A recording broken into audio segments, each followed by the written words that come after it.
मी कुमारी सीमा Dubey B.Ed द्वितीय वर्षाची विद्यार्थिनी असून मी शासकीय अध्यापक महाविद्यालय या महाविद्यालयातील विद्यार्थिनी आहे। मी यास विषय इतिहास हा घेणार आहे। आजचा आपला घटक आहे इतिहासाची साधने। इतिहासाची साधने आजचा आपला घटक आहे इतिहासाची साधने।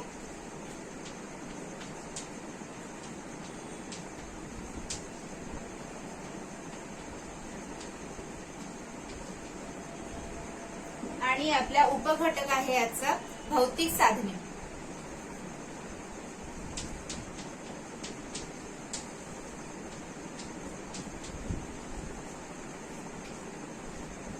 भौतिक साधने मुख्यतः तसे प्राचीन व मध्ययुगीन भारताच्या इतिहासाच्या साधनांचा आपण अभ्यास केलेला आहे आधी इयत्ता 6वी मध्ये।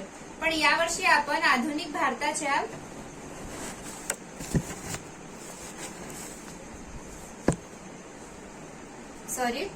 यावर्षी आपण आधुनिक आणि भारताच्या इतिहासाच्या साधनांचा अभ्यास करणार आहोत। पण इतिहासाच्या साधनांमध्ये भौतिक, लिखित आणि मौखिक या मुख्यतः तीन प्रकारचे साधने आहेत। कोणकोणते? भौतिक, मौखिक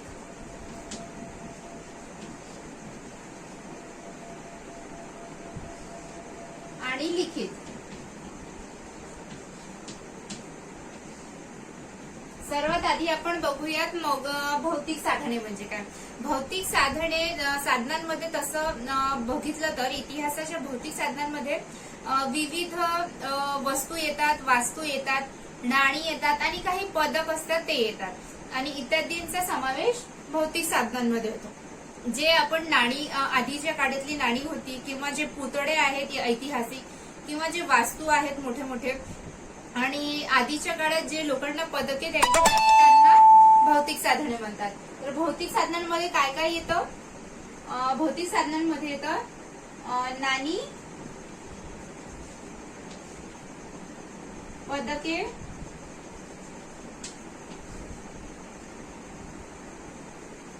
नाणी येतात, पदक येतात, पुतळे येतात इत्यादी। काय झाली? ही सर्व भौतिक साधने आहेत। म्हणजे ज्या आधीच्या काळात इतिहासाच्या साधने होती जे ऐतिहासिक होते, आधीच्या काळातील लोकांनी जे ठेवलेले होते म्हणजे किंवा जे पुतळे तयार केलेले होते, जे नाणी होते किंवा जे पदक होते आधीच्या काळातील, ते सगळे त्यांनी ठेवलेले होते, यांना म्हणतात भौतिक साधने। आणि यामध्ये त्याचप्रमाणे येतात इमारती किंवा वास्तू। आधुनिक भारतामध्ये कालखंड आणि युरोपीय, विशेषतः जे युरोपीय लोक होते ते ब्रिटिश सत्ताधीश आणि त्यांच्या राज्यकारणाचा काळ म्हणजे त्यांचा जो म्हणजे ब्रिटिशांचा जेव्हा राज्यकरणाचा काळ होता त्याला म्हटलं जातो ऐतिहासिक काळ। ठीक आहे। या काळात विविध प्रकारची इमारती होत्या म्हणजे त्या काळातल्या ऐतिहासिक काळातल्या ज्या इमारती होत्या, पुतळे होते, रस्ते होते, त्याचप्रमाणे जे म्हणजे त्यांनी जे तयार केलेले कारंजे होते ते होते, यासारख्या जे बांधलेल्या वस्तू होत्या जे त्यांनी आधीच्या काळातल्या लोकांनी बांधलेलं होतं त्याला म्हणतात भौतिक साधने। ओके। पण त्याचप्रमाणे आपण पुढे बघूयात। त्याचप्रमाणे या इमारतींमध्ये प्रशासकीय कचेऱ्या होत्या। म्हणजे आधीच्या काळातील लोकांनी जे कचेऱ्या तयार केलेल्या होत्या म्हणजे जिथे कोर्ट म्हणतात, आताच्या काळांमध्ये त्याला कोर्ट म्हणतात, जे तयार केलेलं होतं त्याला म्हणतात भौतिक साधने। आणि त्याचप्रमाणे आपण पुढील वाचून बघूयात। या इमारतींमध्ये प्रशासकीय कचेऱ्या, अधिकाऱ्यांची तसेच नेत्यांची, क्रांतिकारांची निवासस्थाने म्हणजे आधीच्या काळातील जे क्रांतिकारी लोक होते, जे नेते होते किंवा जे अधिकारी होते त्यांच्यासाठी जे बंगले किंवा आताच्या काळात त्याला बंगले म्हणतो आपण, पण तेव्हा जे त्यांनी बांधलेले राजवाडे होते किंवा किल्ले होते किंवा तुरुंग, जसे आजच्या याच्यात जेल म्हटलं जातं तसं आधी तुरुंग होतं, तुरुंगवास केला जात होता, त्याला आपण भौतिक साधनांमध्ये म्हणू शकतो। ते भौतिक साधने झाली कारण ही ऐतिहासिक आहे, आधीच्या काळातील लोकांनी तयार केलेली आहे म्हणून त्याला भौतिक साधने म्हणतात। त्याचप्रमाणे इमारती या सुस्थितीत पाहाव्यास मिळतात. म्हणजे आधीच्या काळातील ज्या इमारती होत्या त्या फार मजबूत होत्या आणि लोकांनी म्हणजे त्याच्यावर खूप असं काबाड कष्ट करून त्याला एक एक विटा नेऊन बनवलेलं होतं. त्यामुळे ते म्हणजे फार असं पाहाव्यास मिळत नाही, ते खूप कमी दिसतं. काही वास्तू या राष्ट्रीय स्मारके म्हणून घोषित केलेल्या आहेत, तर काही इमारतींमध्ये संग्रहालय उभारण्यात आली. जसे की अंदमान येथील सॅल्युसर जेल. अंदमानमध्ये एक सॅल्युसर जेल आहे, तिथली जी इमारत आहे ती संग्रहालय आधी ब्रिटिशांच्या काळातील आहे, त्यामुळे त्याला ऐतिहासिक म्हटलं जातं. या वास्तूंना भेटी दिल्यानंतर आपणास तत्कालीन इतिहास, स्थापत्यशास्त्र, वास्तूच्या स्वरूपावरून वेळेची आर्थिक संपन्नता याविषयी माहिती मिळते. जसं अंदमान येथील सेल्युलर जेलला भेट दिल्यावर स्वातंत्र्यवीर सावरकर यांच्या कार्यकारांविषयी, मुंबईतील मणी भवनाला किंवा वर्धा येथील सेवाग्राम आश्रमास भेट दिल्यावर गांधी युगाच्या इतिहासाविषयी माहिती मिळते. जसं इथे असं सांगण्यात आलेले आहे की या वास्तूंना जे आधीच्या काळातील जे ब्रिटिश काळातील लोकांनी जे बनवून ठेवलेले स्मारक आहे किंवा ज्या पुतळे आहेत किंवा जे जेल आहे, ह्या सगळे बघितल्यानंतर असं वाटतं यांना भेट दिल्यावर की म्हणजे याला भेट दिलं की आधीच्या काळातील लोकांची आपल्याला आठवण येतं. जसे स्वातंत्र्यवीर सावरकर झाले, हे एक क्रांतिकारी होते, त्यामुळे असं त्याला बघितलं तर असं आठवते की हा हे क्रांतिकार स्वातंत्र्यवीर सावरकर यांच्या काळातील होतं. तसेच मुंबईतील मणी भवन, म्हणजे मुंबईला एक मणी भवन आहे, ते बघितलं की ब्रिटिशांची आठवण येतं. किंवा वर्धा येथील सेवाग्राम, वर्धेला सेवाग्राम आहे, ते बघितलं की ब्रिटिशांची आठवण येते किंवा ऐतिहासिक काळातील आहे म्हणून त्या काळातील इतिहास आठवतं. आश्रमास भेट दिल्यानंतर गांधी युगाच्या एक सेवाग्राम म्हणजे वर्धा येथील जे सेवाग्राम आहे तिथे भेट दिली की गांधी युगाची आठवण येते.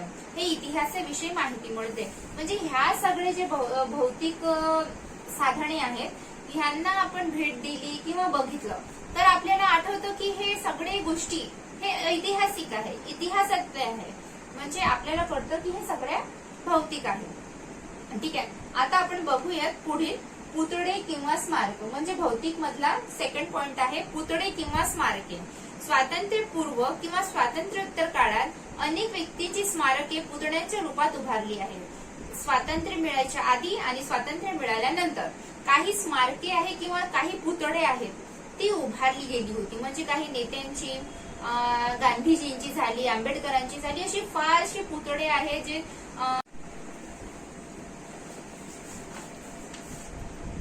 आता आपण बघूयात पुतळे किंवा स्मारके.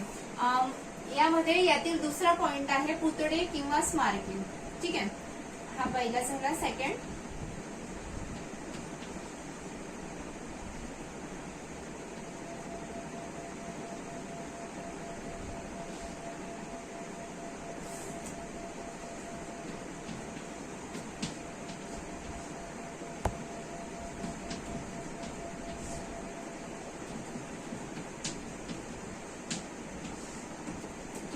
यामध्ये आपण बघूयात आधीच्या काळातील जे पुतळे होते किंवा जे स्मारके होते ते स्वातंत्र्य पूर्व असो किंवा स्वातंत्र्य मिळाल्यानंतर असो, या काळात अनेक व्यक्तींचे जे पुतळे होते आणि पुतळ्यांच्या रूपात म्हणजे त्यांच्या आठवणीच्या रूपात ते सगळे पुतळे उभारले गेले होते.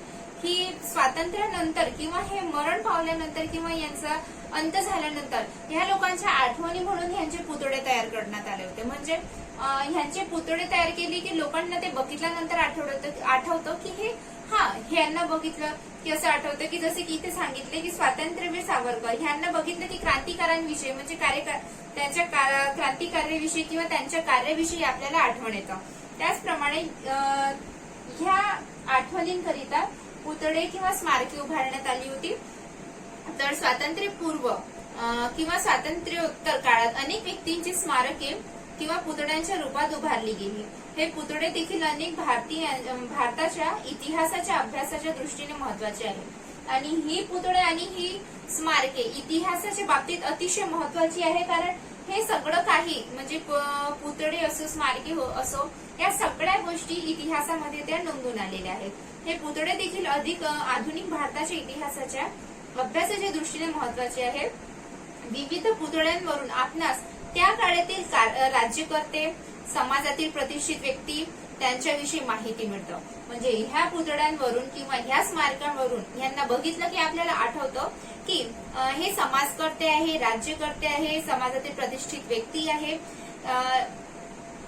याकरिता हे पुतळे आणि हे स्मारके उभारण्यात आली. त्याचप्रमाणे पुतळ्यांच्या दर्शनी पाटीवर संबंधित व्यक्तीचे पूर्ण नाव, हो, आपण कोणताही पुतळा असो, बाबासाहेब आंबेडकरांचा असो, गांधीजीचा असो किंवा कुणाचाही असो, जेव्हा आपण बघतो तर त्या पुतळ्याखाली त्यांचं नाव असतं, त्यांची जन्म मृत्यूची नोंद केलेली असते आणि त्याचप्रमाणे त्यांची थोडक्यात त्यांच्याबद्दल कार्य असतं की ह्यांची अशी अशी कार्य आहे, हे समाजकर्ते आहे किंवा जेही असो ते त्यांच्या पुतळ्याच्या खाली ते सगळं काही लिहून असतं किंवा त्यांचे जीवनपट यांच्याविषयी, म्हणजे हे सगळं काही जेव्हा आपण हे पुतळे बघतो त्यांच्या खाली त्यांचं नाव बघतो, त्यांचा जन्म कधी झाला, त्यांचा मृत्यू कधी झाला किंवा त्यांनी काय केलं थोडक्यात, तर ते जे काहीही लिहिलेलं असतं ते आपण येता जाता बघत असतो आणि ते बघितल्यावर आपल्याला आठवतं की हा, आपण इथे असं बघितलं होतं, यांचं नाव हे आहे, यांचा जन्म यावेळेस झाला आणि यांचा मृत्यू असं असं झालं. तर हे सर्व काही जेव्हा बघतो तर आपल्याला ह्या सगळ्या गोष्टी आठवतात. का आठवतात? कारण ह्या अतिशय महत्वाच्या आहे आणि प्रतिष्ठित व्यक्ती आहे समाजातील, त्याकरिता हे आपल्याला आठवण ठेवणं अतिशय गरजेचं आहे.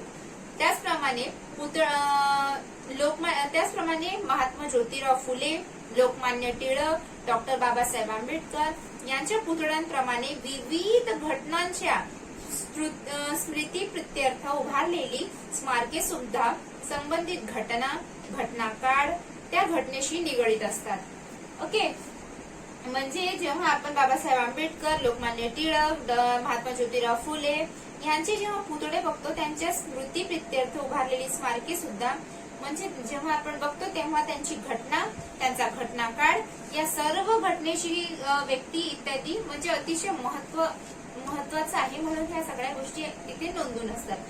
आणि विविध ठिकाणची हुतात्मा स्मारके, तसेच खूप ठिकाणी त्यांची नेत्यांची असो किंवा समाजकर्ते असो, समाज क्रांतिकारी असो, ह्यांचे सर्वांचे स्मारके उभारलेली असतात.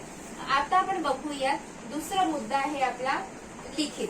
हे आपण तिसऱ्यावर बघूयात, आधी आपण लिखित बघूया. आता आपण बघणार आहोत लिखित.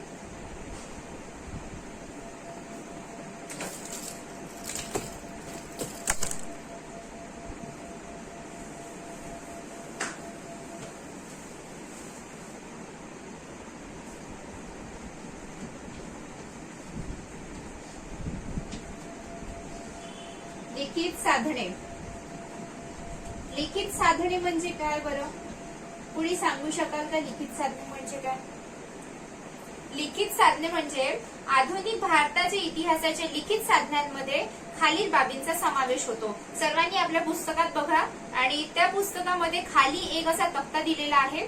त्या तक्त्यामध्ये बघा, म्हणजे लिखित साधने म्हणजे पत्रव्यवहार, कोणताही व्यवहार जेव्हा आपण एका देशातून किंवा परदेशात करतो किंवा एका राज्यातून दुसऱ्या राज्यात करतो, एका गावातून दुसऱ्या गावी करतो किंवा काहीही, जेव्हा आधीच्या काळात जे पत्रव्यवहार व्हायचा, आता तर सगळ्यांकडे व्हॉट्सअप आणि ईमेल्स झाले आहेत किंवा खूपसे साधने आहेत जी आजच्या काळात उपलब्ध झाली आहेत. परंतु आधीच्या काळात पत्रव्यवहार चालायचा आणि ते पत्रव्यवहार करतात जेव्हा व्हायचा तर त्याला म्हणतात लिखित साधने. ती काय आहे? ती लिहून पाठवलेलं पत्र आहे म्हणून त्याला लिखित म्हणतात.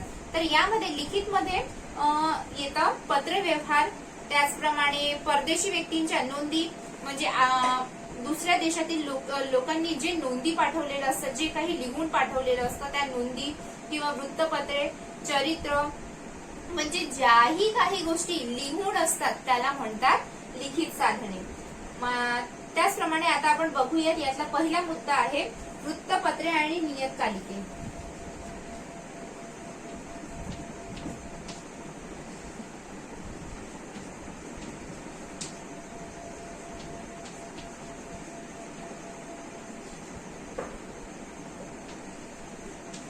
काय आहे पहिला मुद्दा यातला?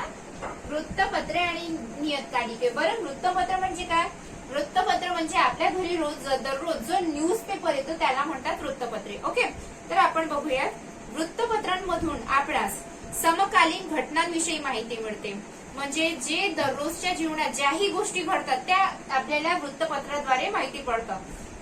रेग्युलर सगळ्यांच्या घरी एक वृत्तपत्र येतच. ओके, तर सगळ्यांच्या वृत्तपत्रात म्हणजे वृत्तपत्रामध्ये नेमकं काय असतं की एक दिवस आधी ज्या काही गोष्टी घडलेल्या आहेत किंवा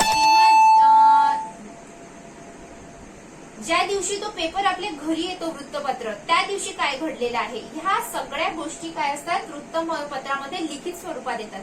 म्हणून याला आपण काय म्हणू, लिखित साधने. ओके, त्याचबरोबर घटनेचे सखोल विश्लेषण, मान्यवरांची मतमतांतरे किंवा अग्रलेख प्रसिद्ध होत असतात.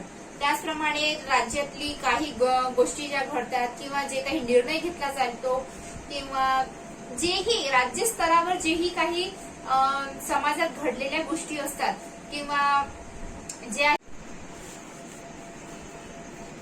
त्याचप्रमाणे आपण बघू की ज्या दररोजच्या जीवनात सगळ्यांकडे एक ना एक न्यूजपेपर येतो. ओके, जसं की माझ्याकडे द हिंदू येतो, कुणाकडे लोकमत येत असेल सॉरी, आणि कुणाकडे अजून काही येत असेल, म्हणजे काही ना काही मंडळ असतं. हे सगळे न्यूजपेपर कुणा ना कुणाकडे येतो. ओके,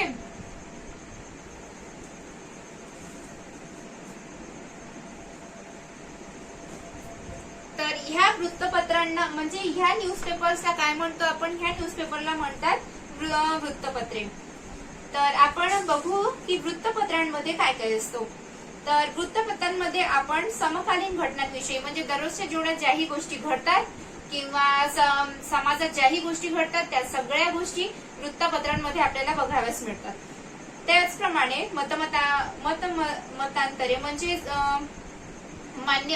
जेही अधिकारी आहे किंवा जे मान्यवर लोक आहेत त्यांची जेही समाजात मतमतांतरे होतात त्या गोष्टी आपल्याला वृत्तपत्रांमध्ये माहिती पडतात. त्याचप्रमाणे अग्रलेख असतात, प्रसिद्ध होत असतात. ह्या सगळ्या गोष्टी ना वृत्तपत्रांमध्ये प्रसिद्ध होतात आणि आपल्याला माहित पडतात, आपल्याला पाहाव्यास मिळतात. ओके, तर आपल्याला त्या काळातील राजकीय, सामाजिक, आर्थिक, सांस्कृतिक घडामोडींची माहिती मिळते. त्याचप्रमाणे आपल्याला काय सांगितलं आहे की त्या काळातील वृत्तपत्राद्वारे आपल्याला बहुतेक गोष्टी त्या म्हणजे ऐतिहासिक आपल्याला जसं राजकीय, सामाजिक, आर्थिक, सांस्कृतिक इत्यादींबद्दल आपल्याला वृत्तपत्रांद्वारे माहिती पडतं. त्याचप्रमाणे सामाजिक, आर्थिक, सांस्कृतिक घडामोडींची माहिती मिळते. तसेच समाजात कोणत्या गोष्टी घडत आहे किंवा कोणकोणते निर्णय घेण्यात आलेले आहेत या सगळ्या गोष्टी आपल्याला देखील वृत्तपत्रातून माहित पडतं. त्याचप्रमाणे स्वातंत्र्यपूर्व काळात म्हणजे स्वातंत्र्य म्हणजे 1947च्या आधी 1947च्या अगोदर आपल्याला आपल्या इकडे भरपूर असे वृत्तपत्र होते जे आता बंद झालेले आहेत, आता नाही आहेत, पण अगोदर ते अतिशय प्रसिद्ध होते. जसे की केसरी होता, केसरी आता पण आहे तसं बघितलं तर. द केसरी होता, ज्ञानोदय होतं, ज्ञानप्रकाश होतं, दीनबंधू होतं, अमृत बाजार होतं, पत्रिका ह्यासारखी वृत्तपत्रे लोकजागृतीच्या महत्वपूर्ण साधने होती. लोकजागृतीकरिता कोणकोणती वृत्तपत्रे महत्वाची आहेत किंवा महत्वपूर्ण साधने आहे असा आपल्याला परीक्षेत प्रश्न येऊ शकतो. तर आपण कोणकोणती वृत्तपत्र लिहिणार सगळ्यांनी सांगायचं. ओके, मी सांगते तसं तसं सगळ्यांनी आपल्या बुकमध्ये नोट डाऊन करायचं. स्वातंत्र्यपूर्व काळात आपल्याला फक्त वृत्तपत्रांची नावं लिहायची आहेत. तर सगळ्यात पहिली आहे ज्ञानोदय,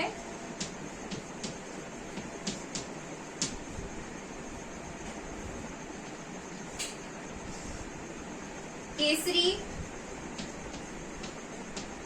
ही काय आहे ती सर्व वृत्तपत्रे आहे कधली स्वातंत्र्यपूर्व काळातील. ओके, आता आहे ज्ञानोदय झालं, केसरी झालं, दीनबंधू,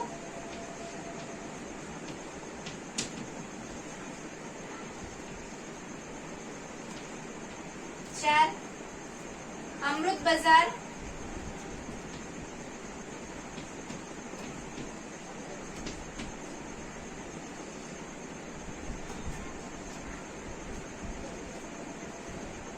त्याच नंतर आहे ज्ञानप्रकाश,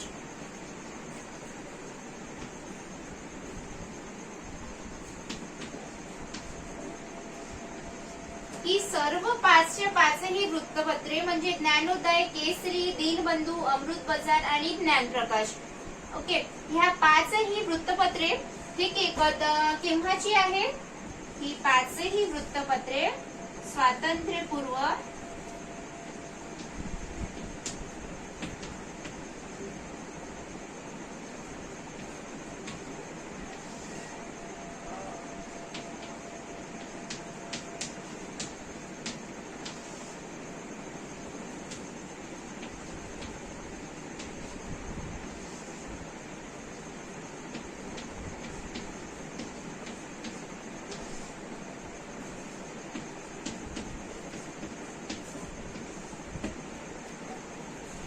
ज्ञानोदय, केसरी, दीनबंधू, अमृत बाजार आणि ज्ञानप्रकाश हे 5ही वृत्तपत्रांची नावे आठवण ठेवणे अतिशय महत्वपूर्ण आहे, कारण स्वातंत्र्यपूर्व काळात या 5ही वृत्तपत्रांमधून आपल्याला माहिती पडायच्या लोकांना की समाजात काय चाललंय, या सर्व गोष्टी माहिती व्हायच्या. त्याचप्रमाणे आता आपण बघूयात वृत्तपत्रांद्वारे आपल्याला ब्रिटिश सरकारची भारताविषयीची धोरणे, त्यांच्या भारतातील परिणाम याविषयी अभ्यास करता येतो. त्याचप्रमाणे ब्रिटिश काळात वृत्तपत्रे केवळ राजकीय नव्हे तर सामाजिक प्रबोधनाची साधने म्हणूनही काम करत होती. यामध्ये काय सांगितलं आहे? ब्रिटिश काळात म्हणजे स्वातंत्र्यपूर्व काळात वृत्त केवळ राजकीयच नव्हे म्हणजे राज्यातली घटना